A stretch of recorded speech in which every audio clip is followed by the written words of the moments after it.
Capítulo 9. El fin de la guerra. Aquel golpe de Estado contra el gobierno 17-18 de julio del 36 estaba a punto de culminar. Por desgracia, la salud de una democracia joven estaba a punto de acabar. Una república que se encontraron en sus brazos como caída del cielo y volverían a estar oscuras. Se avecinaba un tiempo incierto donde la libertad sería anulada drásticamente. Antonio no sabía qué hacer. Por el pueblo seguían existiendo rumores de que todo aquel que se entregase sin delito de sangre se le haría un juicio justo. Pero después de lo vivido, ¿quién iba a saber a dejarse engañar de nuevo? ¿Podía vivir de esa manera mucho tiempo? ¿De qué iban a vivir sus mujeres e hijos? Todo era valorado, pero sin respuesta a tantas oscuras preguntas. Sin embargo, ¿qué podía hacer que no fuese entregarse, aún sabiendas que pisaría la cárcel muchos años? Si tenía suerte, simplemente por su ideología de izquierda, quizá poco tiempo, aunque con mucho dolor, intenta olvidar aquella injusticia que habían hecho con él y sus hermanos. Una mañana temprano, después de largas conversaciones con su mujer, optó por entregarse de nuevo. Se despidió de ella con una frase tranquilizadora. No creo que me tengan mucho tiempo encerrado. La guerra ha acabado y ellos quieren normalizar la situación. Pienso que en una semana estaremos de vuelta, máximo un mes, le comentó a Concha mintiéndole. Él sabía perfectamente que su fuga de la cárcel le iba a costar caro. Se acercó al cuartel. Fue detenido y trasladado a la cárcel de Badajoz. Concha, su hijo, su madre, su padre, toda su familia se despidieron de él, con la esperanza de que aquello acabase de una vez por todas. Su hijo Teófilo exclamó: ¡Adiós, papá! La palabra Tito se habría eliminado de su vocabulario, como por arte de magia. Asombrados se dieron cuenta que el niño ya era sabedor que su tía era su padre. Su madre lo abrazaba con orgullo. Pasó el tiempo, estaba a la espera de ser juzgado. A la segunda semana de estar allí fue sentenciado con pena de muerte. Pena de muerte por nada, por estar en contra de un golpe de Estado, huir para no ser matado a tiros como su hermana y ni siquiera por intentar resistirse en el bando republicano. La vida de Antonio parecía una historia surrealista, pero era tan real que empezaba a acabarse su historia. Nadie le tomó declaración, ni siquiera una explicación del porqué, simplemente sentenciado a pena de muerte y a esperar su turno. La cárcel era un nido de gente injustamente encarcelada, de presos políticos, y también mezclado con malhechores, contrabandistas de la época. De todo se aprende, contaba Antonio. Él estaba acostumbrado ya a situaciones de este tipo, sobre todo a ser engañado una y otra vez, pero acostumbrarse a que cualquier mañana podían matarlo era una tarea más difícil de encajar. Él pensaba en su mujer e hijo, en sus padres, otra muerte más. Siempre esa idea en su cabeza. Concha le dijo que lo esperaría siempre, daba igual el tiempo. Podía ser toda su vida. Rezaba continuamente y esperanzada le comentaba que su muerte nunca llegaría. Concha pateaba toda la cárcel hasta donde podía, para intentar ser escuchada o que alguien lo escuchase. Después de viajes en burro, en camiones, quedándose en casas de gente desconocida para estar al lado de Antonio, nunca desistió ni un instante. Antonio era fuerte, pero el amor de Concha hacia él era aún más fuerte que la historia que estaban viviendo. En cualquier momento podían fusilarlo y ella quería estar solo a su lado. Antonio estaba en una situación crítica. No era fácil tener la mente ocupada positivamente para seguir sobreviviendo. Las conversaciones con los demás presos siempre eran las mismas. ¿Cuándo? ¿Por qué? ¿Y cómo? Uno de sus compañeros de celda, ante el miedo a la muerte, se orinaba encima todas las noches. El miedo le impedía digerir mentalmente aquella situación tan drástica. Pasaba todo el día con los pantalones mojados y el frío, de por la noche acabaría matándolo, si seguía así. El olor que originaba la orina de los pantalones una noche tras otra de su compañero ya era imperceptible por sus glándulas olfativas saturadas. Una tarde, Antonio mintió a su compañero, contándole que sabía de buena fuente que su muerte no iba a producirse y que no se preocupase. Querría ahorrarle tanto sufrimiento. Desgraciadamente, la alegría de su compañero duraría muy poco. 2 días después, fue asesinado. Antonio, de alguna manera, se estaba haciendo a la idea de la muerte. Confiaba que con el tiempo su hijo y su mujer pudiesen rehacer su vida. «No odies», decía Antonio a su mujer cuando podía verla. El que odia sufre, el otro no se entera, relataba textualmente. Intentaba convencerla de alguna manera que tenía que tirar para adelante, pero intuía y sabía que ella seguiría esperando y esperando. Un día, una semana, un mes, lo que fuese. El propósito de Antonio no era otro que después de su muerte, su mujer y su hijo salieran adelante. El tiempo taparía aquella injusticia. Concha, como buena creyente, sabía reconducir su vida. Perdonar es de curas, decía Antonio. Hay que comprender, pero aquella situación tan drástica, triste e injusta, ¿quién podría entenderla? Difícil tarea comprender aquello, hasta para los propios dedos de ese teclado. Una persona con mente fuerte podría aguantar en una cárcel, pero aguantar en pena de muerte un día tras otro solo sería posible con la ayuda de la mentira del exterior y, por supuesto, con la mente positiva y al mismo tiempo resignada de Antonio. Los días iban pasando y los meses también. A los 18 meses de estar en pena de muerte, encarcelado, Antonio es juzgado de nuevo.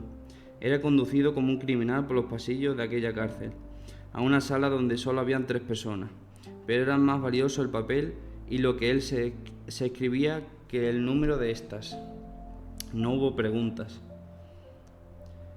simplemente un veredicto. Antonio esperaba su hora tranquila, sin miedo, fuerte, erguido, orgulloso de su persona. Pasó por su mente su vida, su hermana, su hermano, su madre Magdalena, su padre Teófilo y su hijo, y sobre todo su mujer Concha. Era su pilar, su compañera que él amaba. Era una película rápida que en un instante recorría por delante de sus ojos, antes de que aquel militar dictara sentencia. No había miedos a nada. La muerte no da miedo cuando la vida te resulta tan trágica, me decía.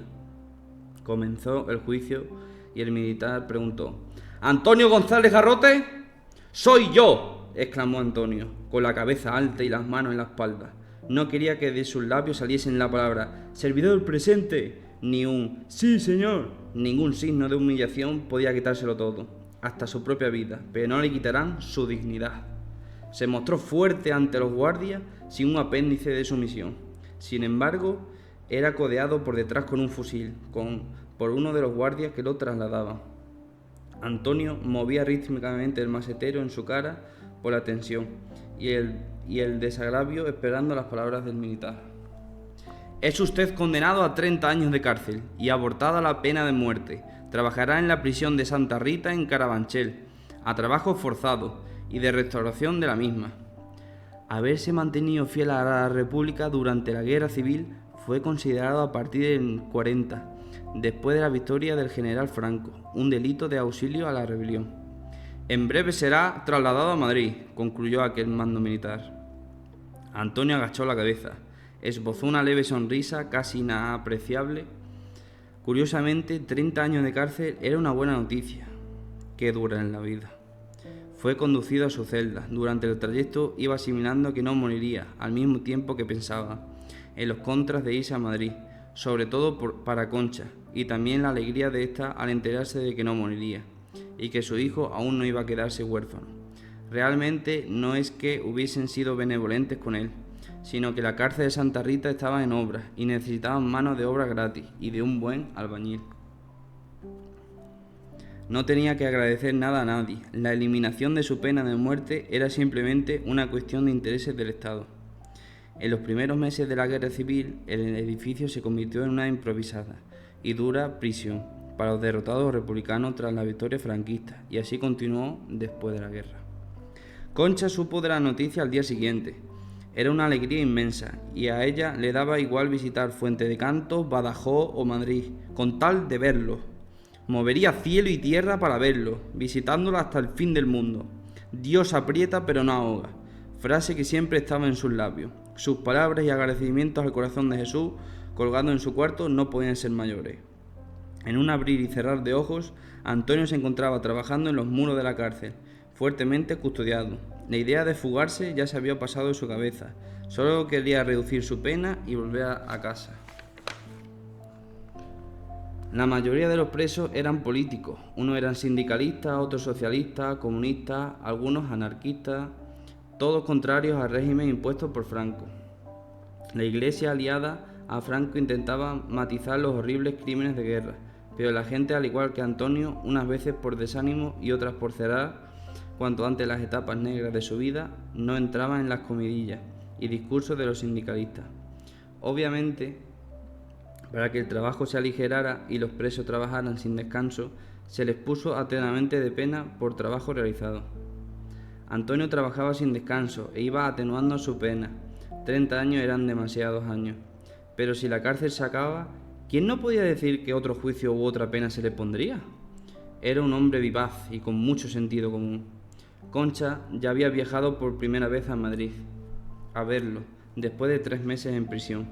A veces lo podía observar desde la distancia, reconstruyendo muros, la que la mantenía contenta y tranquila. La situación tan precaria de la alimentación y las malas condiciones higiénicas y sanitarias de la población va a repercutir también en las cárceles, aumentando de forma considerable enfermedades que hasta entonces tenía poca incidencia. Casos de la viruela, tifus, exantemético, difteria, tosferina, paroditis y meningitis, toda a base de pan negro, leguminosa. Pasaban los meses, los años, trabajando y trabajando.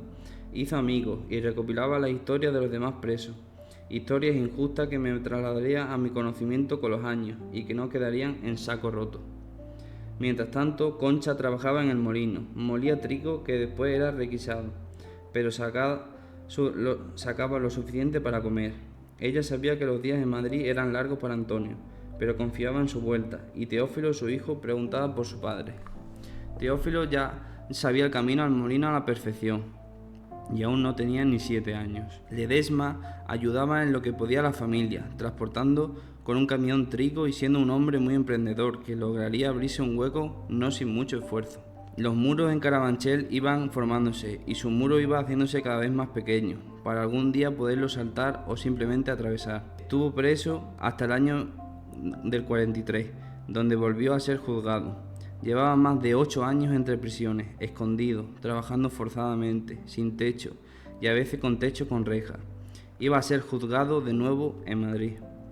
Emilio Rojo Corcorado, director de la cárcel de Santa Rita y presidente de la Junta de Disciplina de la misma, ya había comprobado el comportamiento afable de Antonio, con 4 años y 8 meses de cárcel, y su pena era revisada. Fue nuevamente llevado a la dirección de la cárcel de Carabanchel, bajo y leído su informe, el cual debería firmar Antonio. Este ya estaba más acostumbrado a momentos tensos y situaciones extremas. Podría ser buena o mala noticia, como siempre. El mero hecho de caer mejor o peor a un guardia o simplemente silbar la Marsella podía ser motivo de muerte. El doctor de la cárcel le comunicó que tendría que cumplir 7 años, 4 meses y un día más, en libertad provisional en Sevilla y siendo vigilado por las autoridades pertinentes. Era una gran noticia, abandonaría la cárcel, desterrado a Sevilla, pero ya cerca de lo suyo. Esta vez se agradeció con un sí sin ganas la noticia y se marchó con la cabeza alta. Comunicó la noticia a Concha, que seguía con el trigo. Escribió una carta sabiendo que él quizá llegase a Sevilla antes que la propia carta a su destino. Rojo era el apellido que le había dado su libertad. Paradojas de la vida. Porque antes los de izquierda le decían Rojo. Fíjate, ¿eh? Y fin del capítulo 9. Espero que os haya gustado y para que veas cómo va toda la vida. Nos queda el último capítulo. Espero que le deis un me gusta y bueno y os suscribáis. ¡Chao!